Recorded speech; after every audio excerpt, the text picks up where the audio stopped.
3-4 दिन में। जब तक तू ठीक नहीं होती हूँ ना तब तक हमार बिटिया बनाए बनाए तोहरे तीनों जनी का खोई है और इनके दोनों जनी काम नहीं करी है, एको खाली तोहर सेवा करी है। हे दादी हे बुआ से कह दिया तनी भरो सब्जियां दे दिए कम बाटे। करे ठऊ कल उठऊ जा वहीं अपने माई से मांगो, वह करिक्की से हमसे ना मांगो, तोहर नौकर नहीं होई हम। उठाई का चप्पलवा, अबे उठाई के मारा चप्पल छप जाई नंबरवा हमरो मुंह पे। हां हमरे पतोहन का आपस में लड़ाई के मुंह दीदा फड़वाए हैं और देखो हमरे नतिया का खा नहीं देतिन कंटाइन लोग। अरे जाओ माई तू ही इन्हन के ओर से बोला था यू मटकनी रही वही लायक पाई सबने करनी के सजा। हे अम्मा हे कह दे हमरे बेटवा का इज्जतिया संभाल के खबर दे दिए, हमें गुस्सा देवई है ना, नहीं जो हमरे गुस्सा आई गए ना जितना हमरे बड़की दीदी का हमरे हथवा से मरवा दी ने बतार काटो लोग उतने हमार खुनवा खौला थे। देखो बे तूफान आई जाए तूफान हिया हमरे सुनामी से तोरे दोनों जनी का केहू बचाए नहीं पाई बहनी लोग। तब कहियो जब अपने बड़की दीदी का मार सकी थन इतना मोहाई थन अपने बड़की दीदी का तो तोरे लोगन का तो अपन चप्पलवा के धूल समझी थन, तू है नहीं मार पाई का। कुल तोहर गलती है माई, कुल इन्हन का तू अपने मोड़े पर बैठाई के रखे है। अब देखो कैसे हमसे जुबान लड़ावत है। अब हई तो जुबानिया लड़ावत है न बहनी, हम जो छूट दे दी अब ना तो मुड़ियो लड़ाइया वही दिवालिया में ले जाए के तोहार।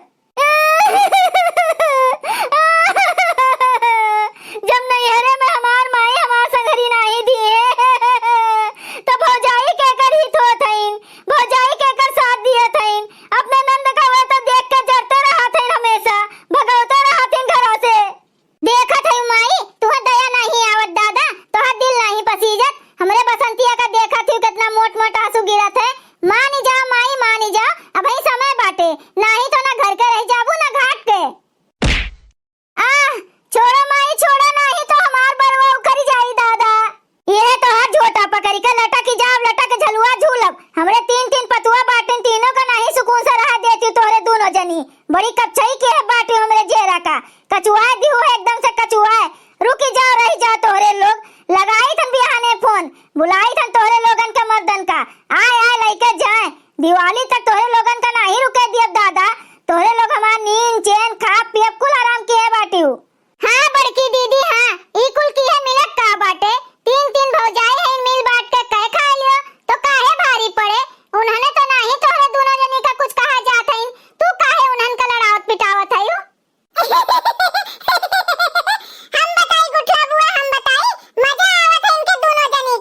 बाटू। जो माफिया मांगे का है तो अपने बड़की भौजी से मांगो, ललकी झिनकी से मांगो।